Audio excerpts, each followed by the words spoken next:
Welcome back, everyone, to another episode of the General Feature Podcast. I'm your host, Luis Duque, and this week I bring a conversation with Stew and Lonnie. They have created an amazing technology. Stew works with RoadBotics, which is using AI and simply an app on your phone to analyze hundreds and thousands of road very quickly and efficiently. On the other side, Lonnie is a practicing engineer with JEO, and he is using robotics to basically implement and analyze these roads and become more efficient in everything that he's doing in his career. It was great talking to them.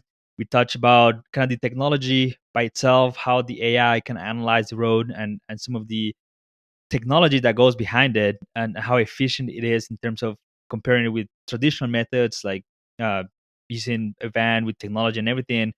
And we also touch on what these new technologies mean for engineers in general, as well as what it means for you if you're a young engineer or a student graduating soon. What does this mean for your future and how these may evolve in the future? So, if you're interested about that, definitely stick around. Subscribe to the podcast. We are coming out with new episodes every single week, and it's been a pleasure and a joy to continue bringing you all these guests and everything. So, without further ado, let's jump right into the conversation for today. Welcome to the Engineering Our Future podcast, a podcast where I bring you relevant content from personal experience and guests to help young engineers, students, and international students succeed in their careers. Hello, and welcome back to another episode of the Engineering Future podcast. Today, I have Lonnie and Stu with me. They are doing some amazing work with some new technologies, and I just wanted to bring them and just talk about what they're doing and some of the applications for the real world. Stu, do you want to just give us a little overview about the technology and some of the things that you're capable of doing with it? Yeah, absolutely. So I work at RoadBotics, which is the kind of primary technology or the company with the technology that we'll be talking about today. And what we are is we're a software company out of Pittsburgh, Pennsylvania, originally. Now we're kind of really spread out with mobile work and everything like that. What we do is we provide technological solutions for pavement analysis and asset management. And particularly, our technology utilizes artificial intelligence to be able to produce conditional ratings for pavement surface distresses and pavement quality. Of course, we venture into a lot of other areas as well. There's more specificities to it, but that's kind of overarching the defining aspect of the technology that we use. Yeah, definitely. I've never heard of what you guys are doing before, but I was happy that I came to my attention all the great works you guys are doing with technology and everything. And obviously, you are on the side of creating the technology and the resources. Lonnie on the other side is kind of implementing this technology to actually put it into action in the real world situations and scenarios. Do you want to give us maybe a little bit overview on what you're doing, Lonnie, and some of the things you're doing with this technology? Sure. Well, yeah, Lonnie Berkland, nice to join you, everybody. And yeah, really from our side, I work at JEO Consulting Group, and so we're a typical consulting firm here in the Midwest. But in terms of RoadBotics and this product that we've been working with Stu on, the agencies that we do work for, are really becoming increasingly, I'd say, more aware of asset management and how best to invest in their infrastructure. And so the really cool thing that we're realizing with RoadBotics is that it just adds kind of another great, tool in our toolbox when we're looking at a community's street system. So we help folks do a lot of capital improvement programming, sort of develop project prioritization lists, what should be funded in terms of their, transportation, in this case, their street system. And so, collecting lots of data, analyzing lots of data, being able to, evaluate all those things is really critical when you're talking about limited funding and how best to do that. And so Stu and his team and their product at RoadBotics is just another one of those, awesome things that's letting us do that more efficiently. Yeah, that's awesome. Stu, do you want to just touch about maybe how these technologies utilize? I know there's an app for the phone and some really cool integration with other programs and everything to basically analyze and using AI to see what the road looks like and basically analyze miles and miles of road really quickly? Yeah, so I'll kind of break it down into three different portions of the technology that I think are kind of particularly different than what like traditional methodology for pavement analysis would be. So the first step of a pavement assessment with our technology is that you'll be taking a cell phone. So usually like an Android phone, a Samsung Galaxy S9 is the most common model that we use, but you can use it on a lot of different devices. And we have a collection app that takes video of a road network. So you put a phone up in the windshield of your car, you drive your network and record all the roads in video format. Then we automatically pluck frames out of that video. And then those frames those image frames are analyzed by artificial intelligence models that we've developed to identify both distresses within the road, and then kind of compiling from that what the conditional value and the conditional rating of the road is. From there, once we kind of sift through all of the data, so we take these images every 10 feet, analyze each one of the images, then we put it up onto an online platform called Roadway that we provide to our clients. We have other deliverables from that, so we also deliver in shapefile format so that the data can then be integrated into other systems, because a lot of the times municipalities will have existing GIS capabilities and asset management platforms, but we also have our kind of own personally designed and developed deliverable as well. So really trying to kind of decrease the barrier to entry of utilizing a higher tech solution for your roads and the equipment that's required. Kind of previously it was all or nothing a little bit. You're either doing a visual inspection or you're doing, a van scan with tons of very expensive and difficult to acquire sensor technologies. So being able to bring it, to cell phones makes it easier for any community to access it. Then the artificial intelligence side, increasing the objectivity and the efficiency and speed of the analysis itself, and then in the end delivering in the form of a viewing platform and presentation platform of the data.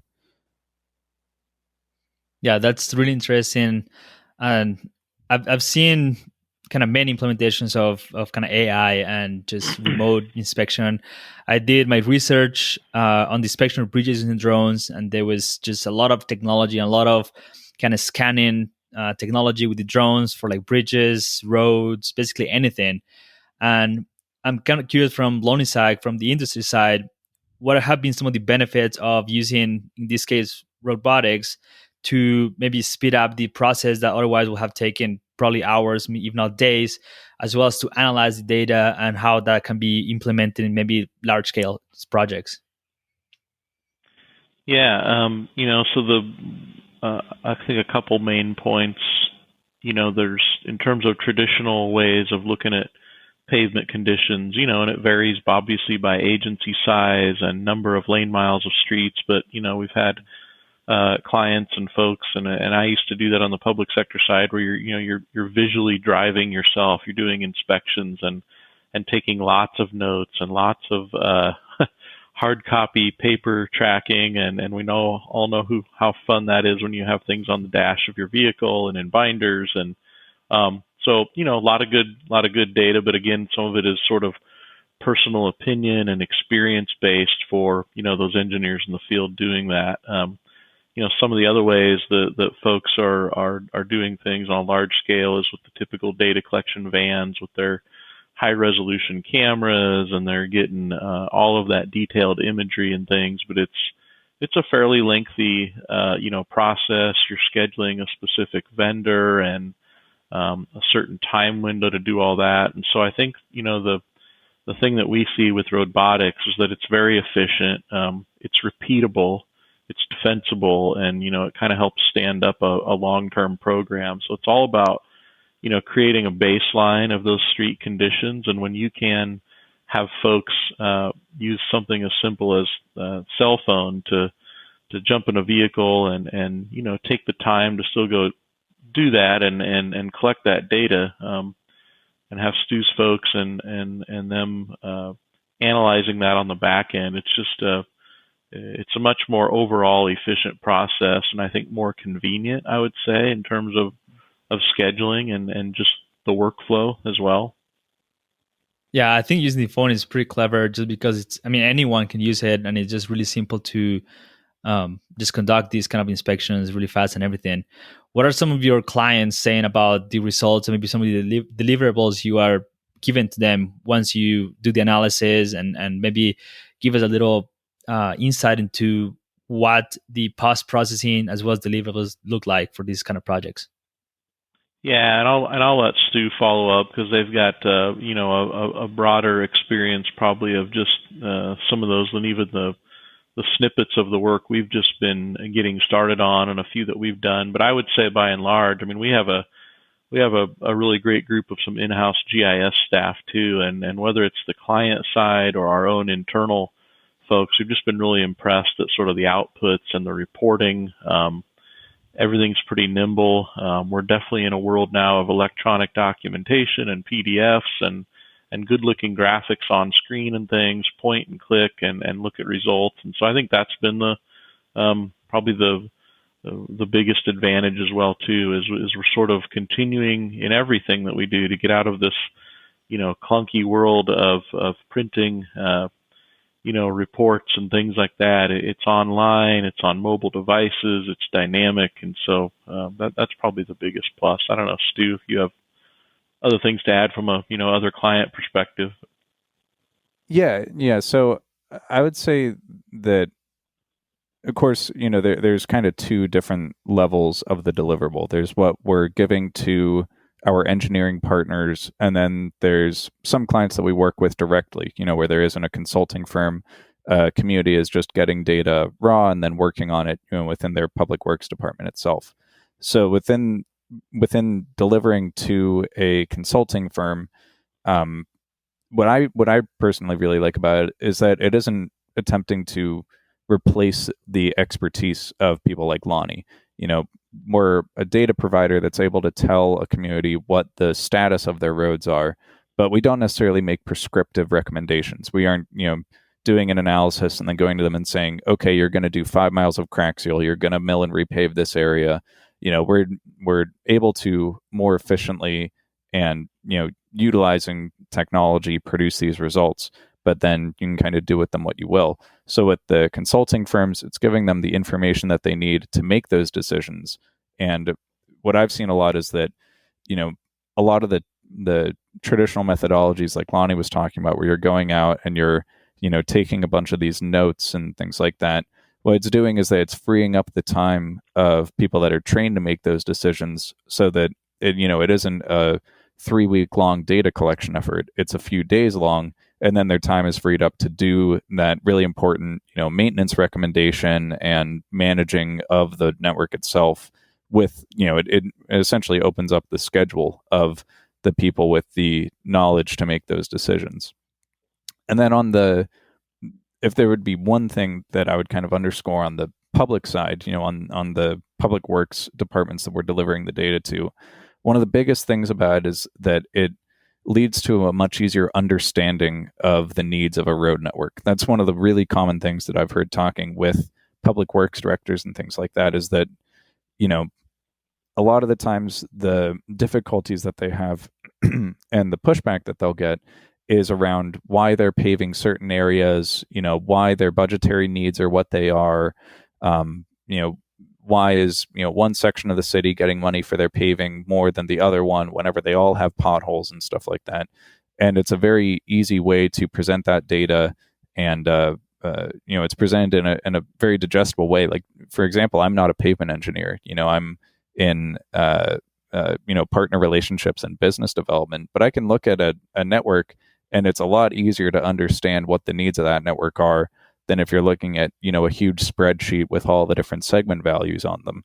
So it's something that's been very valuable for our clients to take to people that might have, the purse strings on the budget, but they aren't necessarily coming from a public works background, and being able to very clearly and succinctly explain why they need budgetary funding for certain things, why they may need money for a capital improvement plan, where they're going to use it, and the reasoning behind that. And we're able to, kind of back up their decisions and give them the data that they need to make those decisions as well. Yeah, I think that's super important because it's just as important as getting the data is visualizing data afterwards. And I poke around the website, and it just seems like very intuitive. Within 2-3 minutes of me just poking around and kind of watching a couple of videos, it was really clear to me how the program works and how you're visualizing basically the roads that need to be fixed, the roads that are okay, and kind of categorizing them accordingly. And that just gives the engineer, whoever needs to analyze the data, a better understanding of the network as a whole, rather than just, again, looking at numbers in a spreadsheet, which is a lot more harder. One question I had is, as engineers, we use a lot of software, and sometimes we just kind of left scrambling through user manuals or just videos online. How has, from both of you perspective, the collaboration and maybe working closer than with other companies, like, I don't know, for me, using like Risa or Midas, that are programs that I use online basically every single day, how has working tighter and just collaborating more has helped engineers understand the program as well, just create a better product overall for the client? Well, I guess I would just say, from my perspective, in general, when we collaborate on any project or initiative, it's from our perspective, it's not just a team of engineers. It's things are most successful when we collaborate across a big group with broad skill sets. And so, the fact Stu's team and the RoadBotic folks are software experts. Again, that's just another great piece of the overall pie. So it's engineers, it's CAD techs, it's project managers, it's public involvement specialists, environmental scientists, our GIS folks, data visualization experts, sort of you name it. All those pieces, I think, is what makes a project successful. And so, working with these folks is awesome in that regard, because it feels like it just gives us another value added skill set on the team. Yeah, agreed. I mean, from our end, I within RoadBotics, I specifically work with our partners to build even better client relationships, help run projects and things like that.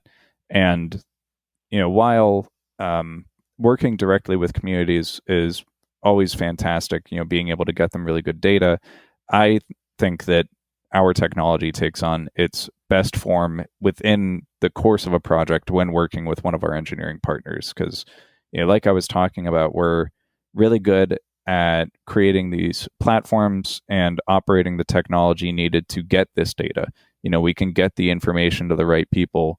And in this case, the right people being our engineering partners, who then know how to take that and run with it and turn it into an even more efficient maintenance plan for a city or for a county. So it's really, two very essential pieces of a puzzle for a healthy road network and healthy infrastructure for a community that I think work, very well in sync. Yeah, and I think that's very important in a world that it's moving so fast, with so many pieces moving, especially with these large projects. Having that type of collaboration and kind of working closer together, it's super important.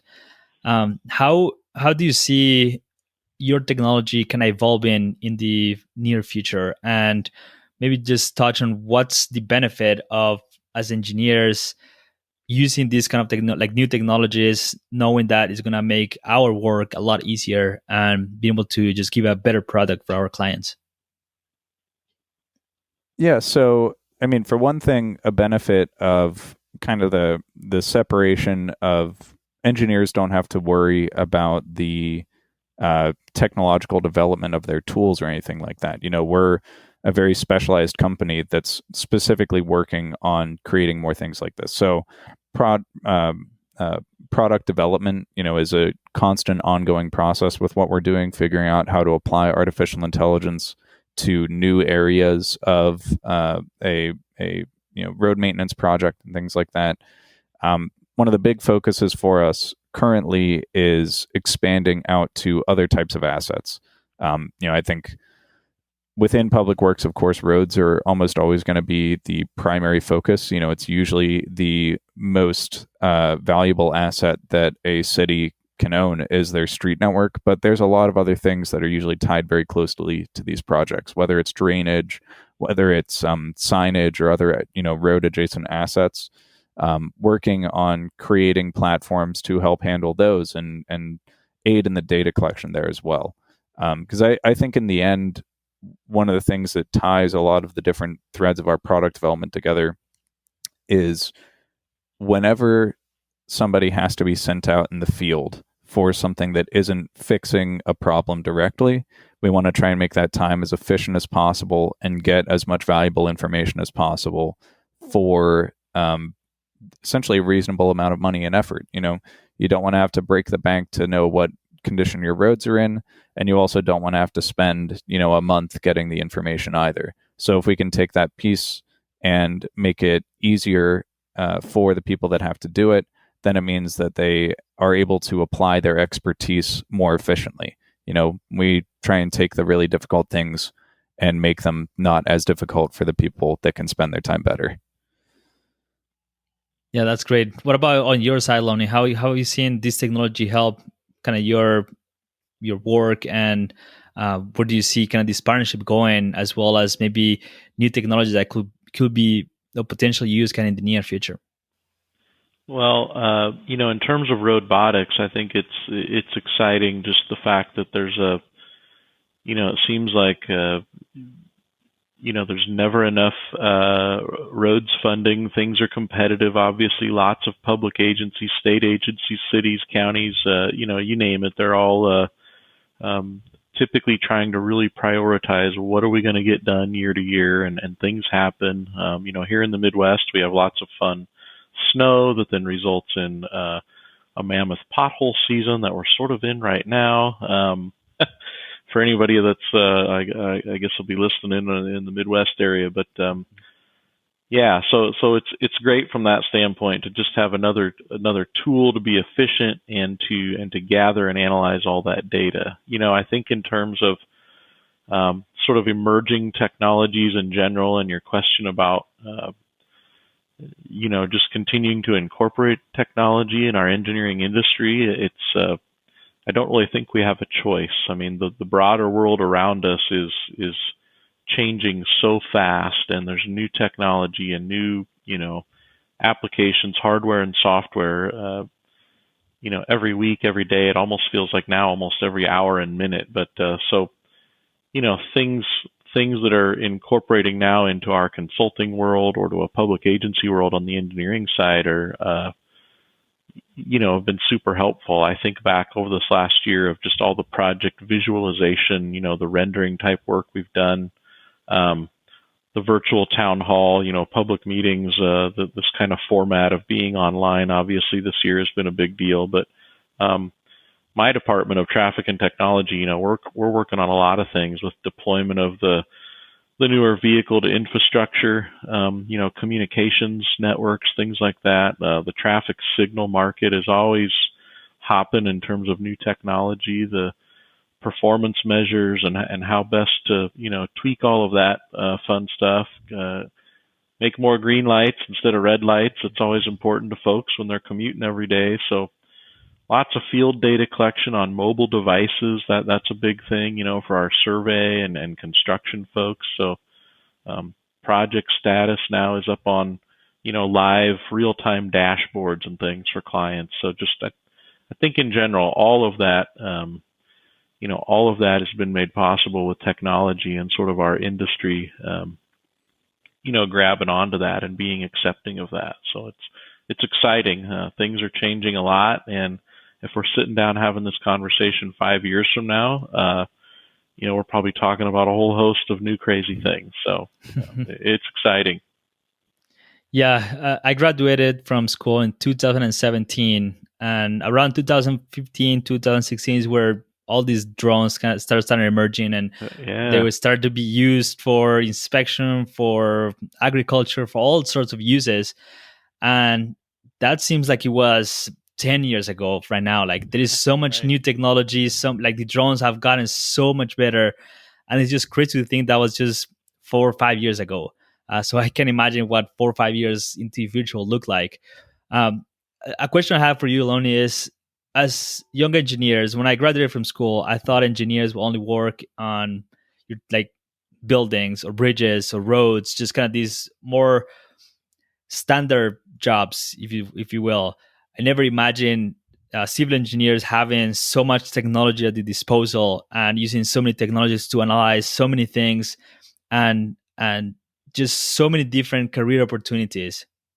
What would you tell a new student, a new engineer graduating soon, about the wide spectrum of opportunities that there are in civil engineering? And I know you're in transportation, and maybe just touch more into that specific area, but how much variety of work there is out there, and basically anything you see out there is in one way or another designed or analyzed or done, like, and a civil engineer does something about it. Yeah.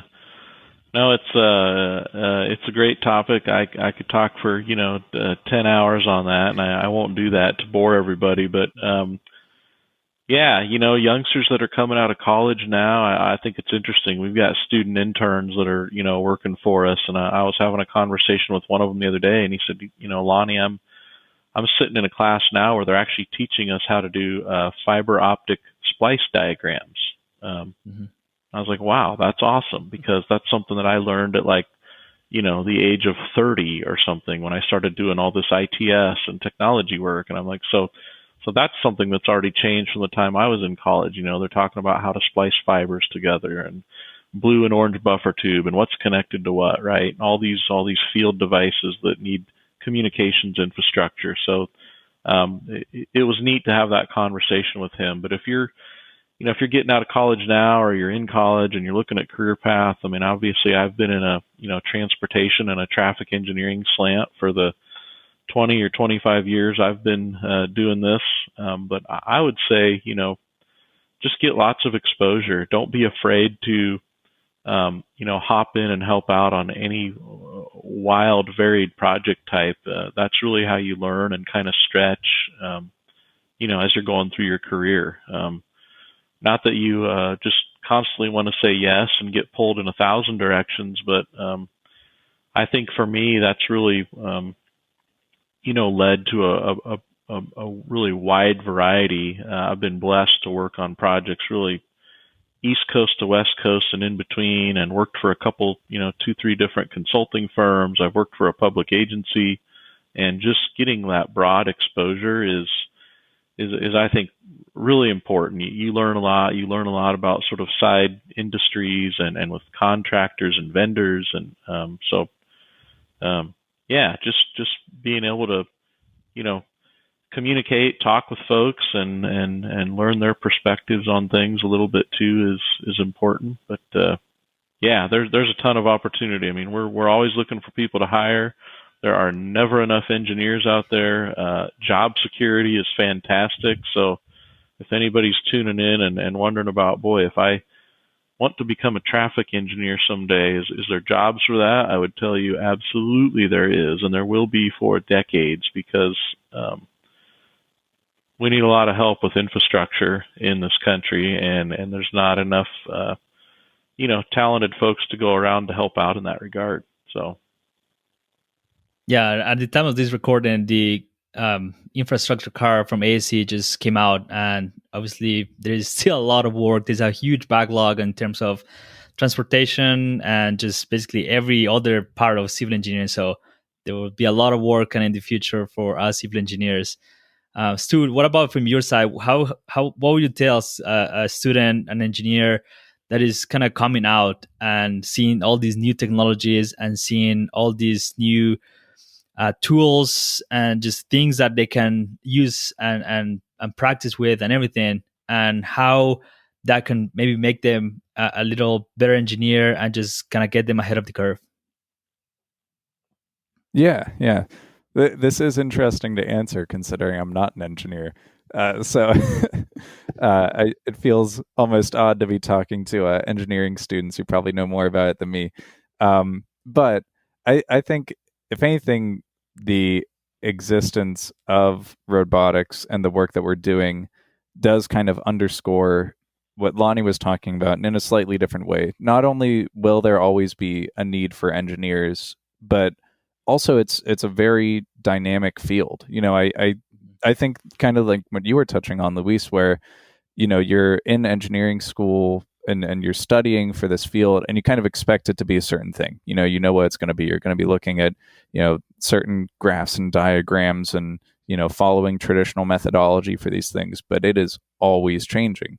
And you know we are kind of representative of that, of how something like artificial intelligence, like what you were talking about, drones, where a new technology pops into the industry and all of a sudden it can change a bunch of different processes and the methods that either the data is collected or the data is used and implemented by engineers. So I think what I've learned a lot of in my position is that there certainly doesn't seem to ever be a dull moment in the field of engineering. Either it's going to be very interesting and exciting, and on top of that, it will be ever changing as well. So, in some ways, kind of hectic. Like you were talking about, you get accustomed to something in a couple years, and then there's a newer version of that technology that you have to adapt to.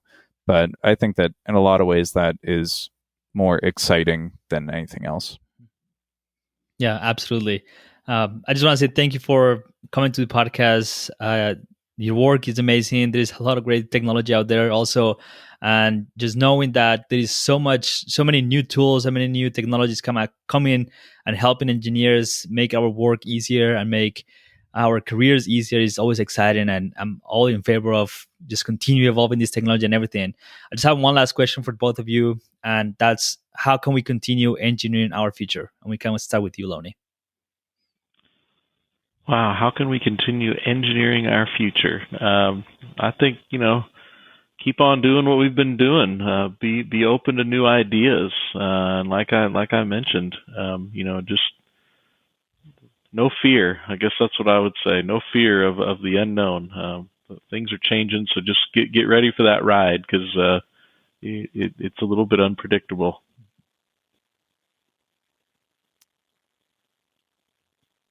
Yeah, and I'm sorry, I didn't know if I was supposed to go there or not. Yeah, go ahead.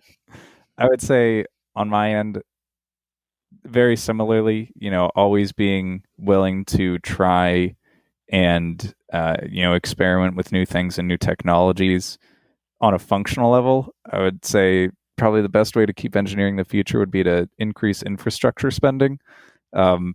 Definitely in all of my experience talking with public works officials, I think that I guess so, as a kind of underscore of all of it would be to value the infrastructure and the materials that we currently have, and to consider it a very important task to take care of them and ensure that we have these